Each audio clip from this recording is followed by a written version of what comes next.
नमस्कार, मैं हूं आदित्य कुमार और आप देख रहे हैं AR लाइव। दोस्तों, आज का टॉपिक जो है हमारा वो बड़ा सेंसिटिव टॉपिक है, क्योंकि इसके बारे में जो है कोई बात नहीं करना चाहता। दोस्तों, इस टॉपिक पे जब चर्चा होती है ना, जब चौराहे पे जब इस टॉपिक की चर्चा होती है तो लोग भाग खड़े होते हैं। दोस्तों, टॉपिक है HIV एड्स की। हर साल जो है 1 दिसंबर को जो है विश्व एड्स दिवस के रूप में मनाया जाता है। तो दोस्तों, आज हम जो है एड्स पर ही बात करेंगे। और दोस्तों, आपको इतिहास बता दूं तो विश्व एड्स दिवस पहली बार जो है 1998 में मनाया गया था। और दोस्तों, एड्स के बारे में लोग खुलकर बात नहीं करते हैं, जिसकी वजह से यही है कि बीमारी जो है बढ़ते जा रही है और फैलते जा रही है और लोग मरते जा रहे हैं। भले ही डाटा सामने नहीं आ पाता, लेकिन ये सत्य बात है। तो और आज जो है हमारे साथ इस चर्चा को बढ़ाने के लिए श्री चंद्र प्रकाश डंसिना जी हैं, जो NGO में काम करते हैं। ये NGO जो है वो एड्स रोकथाम पर जो है काम करती है।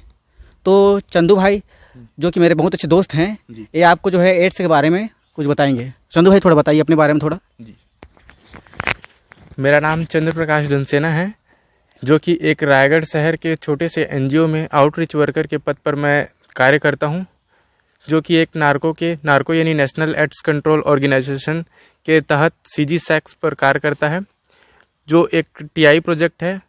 TI का अर्थात टारगेट इनोवेशन प्रोजेक्ट होता है। तो चंदू भाई, आपने अपने बारे में बता दिया। अब थोड़ा जो है हम इस महामारी के बारे में थोड़ा बात कर लेते हैं।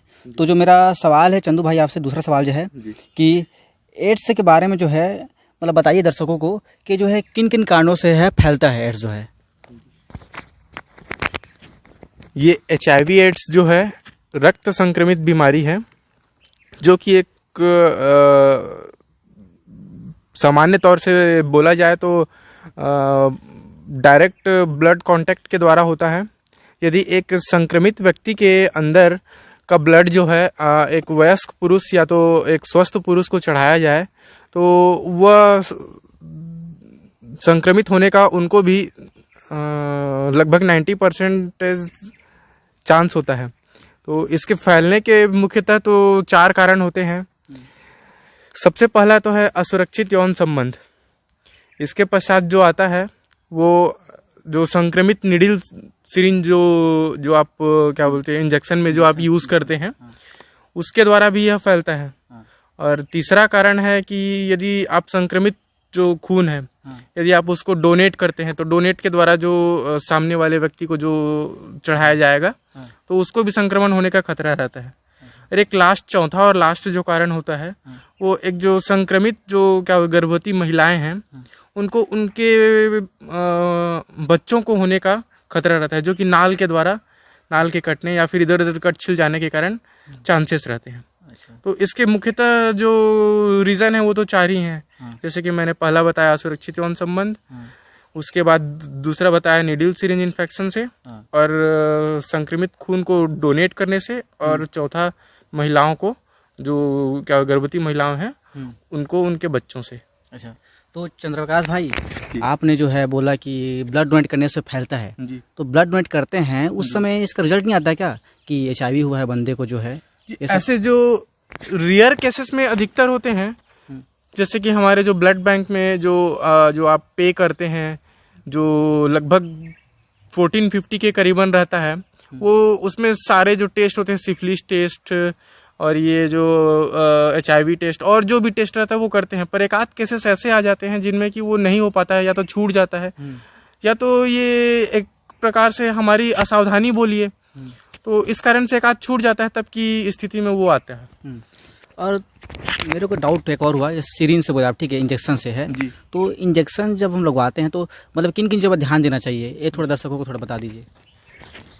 जनरली इंजेक्शन का मेरा मतलब ये था कि कुछ जगहों पर जैसे इंजेक्ट करते हैं, नशीली दवाओं को इंजेक्ट करते हैं, तो इंजेक्शन की कमी के कारण जो है आपस में साझा कर लेते हैं, या फिर जो हम नीडल सिरिंज की कमी के कारण एक जो डॉक्टर, हालांकि डॉक्टर अधिकतर ये होता है कि वो हमेशा अलग ही यूज़ करते हैं, पर होता ये है कि जैसे नशीली दवाएं कोई इंजेक्ट कर रहा है, वो होश में नहीं रहता, बेहोश रहता है, तो जनरली वो उसी सिरिंज से या तो किसी और के सिरिंज से इंजेक्ट कर लेता है। तो इसमें क्या है, जो बीमारी की जो संक्रमण है ना, वो बढ़ जाती है। अच्छा, तो हाँ चंदू भाई, मतलब खाना पीना से थोड़ी फैलता है। नहीं, बिल्कुल भी नहीं। बिल्कुल खाने पीने या तो किसी के संपर्क में आने, या तो उनके साथ खेलने कूदने नहाने वहाने, ये सब से बिल्कुल भी नहीं फैलता। ये जो 4 कारण आप बताए उससे फैलता हाँ, एक जो ये मुख्य रीजन है, ये होता ये है कि आदमी अज्ञानता यानी कि लोग इस बारे में बात नहीं करना चाहते। हाँ, इसकी जानकारी क्या नहीं है, इस कारण से ये अफवाह फैल रखा है कि क्या किसी के साथ बैठने उठने खाना खाने, ये सब परिस्थितियों के साथ HIV एड्स फैलता है। अच्छा। तो ये बिल्कुल गलत बात है। सही है। और तो जैसे कि ये तो बता दिए कि खाने बैठने से पहले जो है DD1 पे भी बहुत सारे विज्ञापन आते थे कि भाई ऐसा खाने से नहीं फैलता है।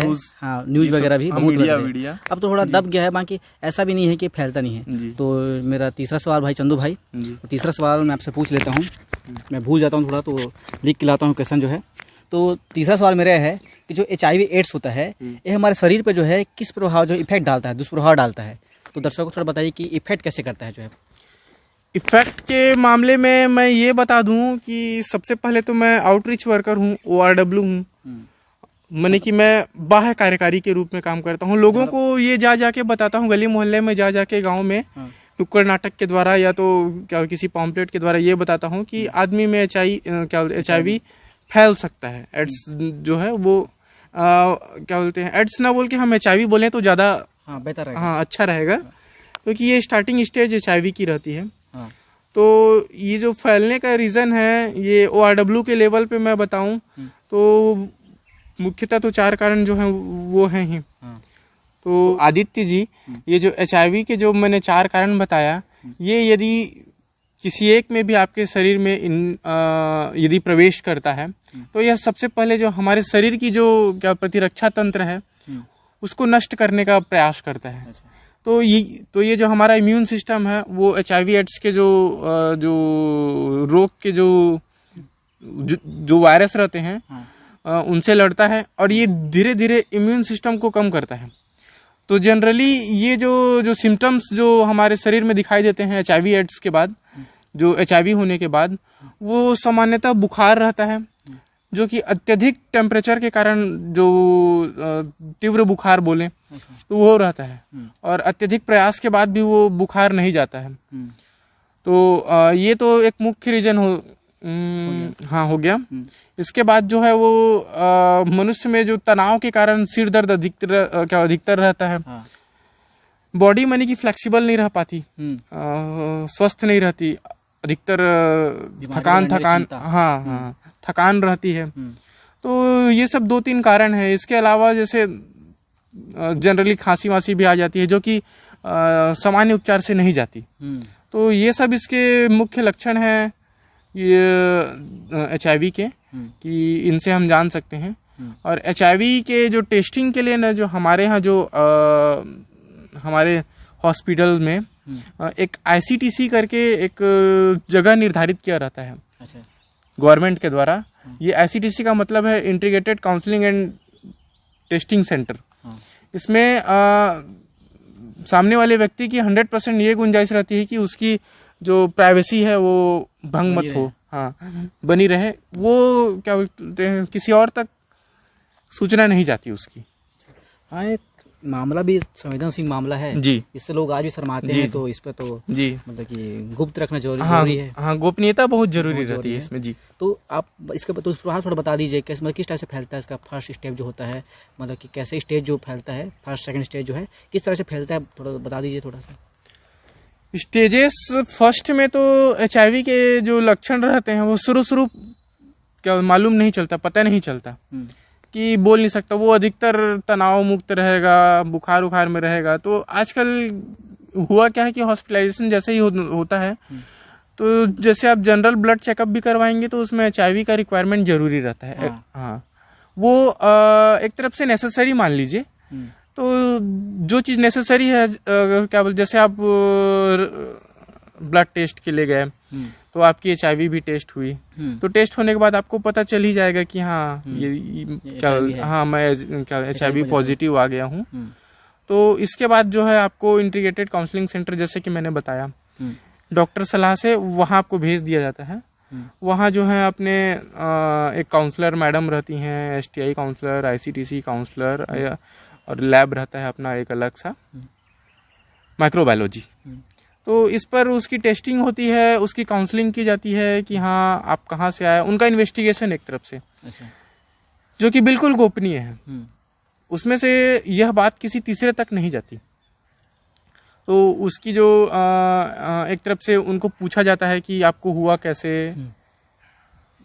मतलब कैसे, कहाँ कहाँ गए थे, हाँ कहाँ से लेके आए, यानी कि किससे इन्फेक्ट हो सकते हो। जैसे कि मैंने बताया था नीडल सिरिंज से होगा, तो हो सकता है आपको नीडल सिरिंज से हो सकता है कि आपको ब्लड डोनेशन के बाद हुआ हो। जरूरी नहीं है कि असुरक्षित यौन संबंध से ही हुआ हो, ब्लड रिलेशन ये जरूरी हो, मतलब कहीं से भी हो। जी जी। अच्छा, मच्छर के काटने से हो सकता है? नहीं, बिल्कुल नहीं, बिल्कुल ऐसा नहीं होता। दो चीज तो मैं बिल्कुल बता दूं, यदि मच्छर काटे और या तो आपका रेजर कोई नाई मेरे पे चलाए, तो इससे बिल्कुल भी चांस नहीं है कि आपका रेजर, क्योंकि वो एक तरफ से हवा के संपर्क में आ गया। और जहां तक मुझे जानकारी है 20 सेकंड के बाद वो इन्फेक्टेड रहित हो जाता है। वो माने कि यदि मैं संक्रमित ब्लड को 20 सेकंड के बाद यदि छूऊं तो वो उसमें इन्फेक्ट होने की गुंजाइश नहीं रहती। जनरली हमारे एक जो टारगेट इंटरवेंशन प्रोजेक्ट के अंतर्गत आता है, जो हम लोग नीडल सिरिंज जो भी वितरण करते हैं, तो जब उसको उठाते वक्त जो कोई चीज चुभ जाता है, जैसे कोई मेडिकल वेस्ट हो गया, बायो वेस्ट, यदि आपके हाथ में लग जाता है उठाते वक्त, तो आप जो क्या बोलते हैं नहीं एक आता है प्री प्रोफिलैक्सी करके, PEP लगाते हैं, किट होता है। किट होता है। हाँ, जो कि जो डॉक्टरी सलाह से दिया जाता है, जो कि बायो वेस्ट जो मैनेजमेंट जो रहता है, यदि उसको लग जाता है तब की बात है। नहीं तो जनरली वो तो हैंड ग्लव्स लगाए रहता है, तो लगने की गुंजाइश उतनी ज्यादा नहीं रहती है। तो चंदू जी भाई, मैं पहले जो है जी पहले बता दूं कि पहले जब मैं देखता था पाम्पलेट वगैरह, जी, उस जमाने में जो है DD1 पे भी इधर उधर पाम्पलेट छपते थे, तो उस समय बताया जाता था कि मतलब नाई कट जाएगा, मतलब कि मैं अगर पॉजिटिव हूँ, HIV पॉजिटिव हूँ, अगर मैं जो है नाई जो है मेरा सेव पहले किया, ठीक है, मेरा कट गया, उसमें ब्लड लग गया, फिर आपके अगर सेव करते हैं उसी अगर ब्लड से, तो आपको भी पॉजिटिव हो जाएगा, ऐसा कुछ। अभी दूसरा पड़ा था मच्छर अगर मेरे को काटे, अगर मैं पॉजिटिव हूँ और आपको काट ले तो ऐसे हो सकता है बोल के। नहीं, ये जो बात है बिल्कुल अतिशयोक्ति है। ऐसा होता नहीं है, क्योंकि जैसे एक नाई आपका सेविंग करता है, सेविंग करने के पश्चात कुछ सेकंड तो वो हवा के कांटेक्ट में आएगा, और ये जरूरी नहीं है कि मेरे त्वचा पे लगने के बाद जरूरी नहीं है कि जो आपका ब्लड है वो मेरे ब्लड के कांटेक्ट में आए, और मेरा ब्लड वो तो खुद फ्लो होगा, मेरे अंदर तो नहीं जाएगा ना। तो इस कारण से नहीं के बराबर, एकदम 0% चांस रहती है, 0%। अच्छा, तो चंदू भाई जी, आप जो है दर्शकों को मेरे चौथे सवाल का जो है उत्तर दीजिए। जी, तो मेरा चौथा सवाल है, जी, क्या HIV एड्स वर्तमान में फैली महामारी से ज्यादा खतरनाक है? तो वैसे तो एक तरफ से बोला जाए तो ये जो कोविड-19 के जो डिसीजेज हैं, उससे जो सिम्टम्स है वो लगभग सेम ही है, पर ये जो HIV एड्स है ये उससे ज़्यादा खतरनाक है, क्योंकि एक बार आप कोविड-19 से इन्फेक्ट होके 14 दिन बाद अब अपने आप को रिलीफ कर सकते हो, अच्छा महसूस कर सकते हो। लेकिन यदि आप HIV एड्स से एक बार इन्फेक्ट होते हैं तो आपको अपने लाइफ टाइम तक जो एंटीबायोटिक हैं, जो भी हमारी प्रिकॉशंस हैं, वो आपको लेनी पड़ेगी। और ये इसमें ये टेंशन वाली बात बिल्कुल नहीं होती कि आप जो आपकी लाइफ है, जो आपकी एज है, कि अब मैं उससे कम जी पाऊंगा, कि मैं जल्दी मर जाऊंगा, खत्म तो नहीं हो जाऊंगा, ऐसी जो संभावनाएं ना बिल्कुल 0 रहती हैं। यदि व्यक्ति की लाइफ यदि 100 साल है, तो वो HIV के साथ भी 100 साल जिएगा। हाँ, यदि उसकी जो क्राइटेरियाज हैं, जो प्रिकॉशंस हैं, वो यदि यूज करे, तो समय पर अपनी दवाई ले, समय पर व्यायाम करे, अपने सेहत का ध्यान सुरक्षित रखे। तो जैसा कि HIV एड्स बॉडी के इम्यून सिस्टम पर डिफेक्ट करता है, प्रभाव करता है, लगभग कोविड-19 एक सांस की बीमारी के समतुल्य है। तो आप ये बोल सकते हैं कि जो HIV एड्स है वो कोविड-19 से ज़्यादा डेंजरस है, ज़्यादा खतरनाक है वो। मतलब चंदू भाई कहना चाहते हैं कि जिनको भी HIV एड्स हुआ है, मतलब जो भी व्यक्ति HIV एड्स से संक्रमित है, उनको जो है जीवन भर दवाई जो है लेती रहनी पड़ेगी, और साथ ही जो उनको जो है व्यायाम कसरत वगैरह करना पड़ेगा, और जो है संतुलित आहार खाते रहना पड़ेगा, तब वो जो है एक स्वस्थ मनुष्य की तरह जिंदगी जी सकते हैं। तो चंदू भाई जो है मेरा 5वां सवाल आपसे आपको रोकना चाहूंगा। जी। एक बात और मैं ये बताना चाहता था कि लोगों पे ये भ्रम है कि HIV की जो इलाज नहीं है, यानी कि इलाज उसकी ना के बराबर है, ऐसा तो ऐसा नहीं है। हमारे हर एक हॉस्पिटल हमारे अस्पताल में एक ICTC, जैसे मैंने बताया था, 2-3 बार मैंने इस वर्ड का प्रयोग किया। तो इसलिए ये बोलना चाहता था कि मैं कि HIV का इलाज संभव है, 100% संभव है। आप मेडिसिन लीजिए, दवाई लीजिए, आप पूर्ण रूप से अपने आप में परिवर्तित देखेंगे। आप एक स्वस्थ नागरिक की तरह जिएंगे। आपको किसी भी प्रकार की कोई भी जो वैधानिक प्रॉब्लम है वो बिल्कुल भी नहीं होगी। तो फिर तो भाई चंदू भाई डाउट यहीं पे आ गया कि मतलब कि दोनों इक्वल हो गए ना, जो वर्तमान में फैली जो महामारी है और जो HIV है, वो दोनों तो सेम हो गए ना, कि दोनों से हम ठीक हो सकते हैं जी। तो खतरनाक कैसे हुई? जी, कहने का मतलब ये है कि जैसे आप कोविड-19 एक बार होने के बाद आप क्वारंटाइन में रहकर एक हद तक, यानी कि जो इम्यून सिस्टम डेवलपमेंट जो भी चीज़ें हैं उनको यूज़ करके आप अपना इम्यून बढ़ा के कोविड-19 को ख़त्म कर सकते हैं। लेकिन ये जो HIV है, ये आपको एक लंबे दायरे तक आपको दवाई का सेवन करना है, जिससे कि आप स्वस्थ रह पाएंगे। शायद अंत तक ये भी बोल सकते हैं अंत तक लेना ही हो, क्योंकि अंत तक लेंगे, जब तक दवाई है तब तक आप स्वस्थ हैं। तो चंदू भाई मेरा जो है 5वां सवाल आपसे है कि क्या जो है स्वर्करोष को जो है HIV एड्स फैलने का खतरा ज़्यादा रहता है? निश्चित रूप से क्या बोलते हैं आदित्य जी, कि जो शक्कर हैं वो 2-3 टाइप से होती हैं। एक तो फीमेल जो क्या बोलते हैं महिला यौन कर्मी, दूसरा है थर्ड जेंडर यौन कर्मी भी होते हैं। तो ये एक से अधिक व्यक्तियों के साथ जो है यौन संबंध बनाते हैं, और जो कि असुरक्षित होता है। या तो अधिक पैसे के लिए हो, या तो एक जो अधिक एक्साइटेड जब जो क्या जो होती हैं, तो उस स्थिति में हम ये भूल जाते हैं कि क्या प्रोटेक्शन के साथ जो होना है, जो सुरक्षित यौन संबंध। तो इस कारण से ज़्यादा चांसेस रहता है कि महिला यौन कर्मी या तो यौन कर्मी आपने जैसा बोला, तो इनको होने का चांस बहुत ज़्यादा रहता है, क्योंकि इनका जो लिंकेज है ना वो माइग्रेंट के साथ, ट्रकर्स के साथ। तो ये क्या है, एक स्थान से दूसरे स्थान तो इनका आना जाना रहता है। तो इस आने जाने के कारण जो है HIV जो एड्स है वो एक जगह से दूसरे जगह तक फैलता है। तो जनरली हम इसके लिए भी एक माइग्रेंट जो TI रहता है, टारगेट इंटरवेंशन, वो इन पर कार्य करता है, और हम एक की पॉपुलेशन पर काम करते हैं। तो मेरे हिसाब से एक ORW के जो नतीजे के हिसाब से मैं यदि बोलूं तो इनको बोलते सबसे ज़्यादा खतरा रहता है, और ये हाई रिस्क में है। इनको HIV से रिस्क अन्य लोगों के मुकाबले थोड़ी ज़्यादा रहती है।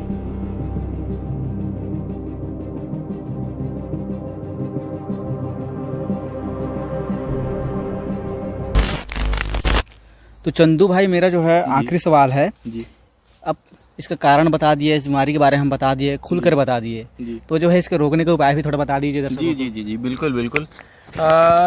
जैसा कि मैंने आपको जो 4 रीज़न बताया, जो 4 मुख्य रीज़न हैं HIV के, तो ये रोकने के जो उपाय हैं इसके उसी के जस्ट अपोजिट हैं। यानी कि जैसे मैंने बताया कि असुरक्षित यौन संबंध, तो रोकने के सबसे पहले उपाय तो सुरक्षित यौन संबंध, यानी कि आप एक सुरक्षित यौन संबंध करें, जब भी करें सुरक्षित यौन संबंध करें।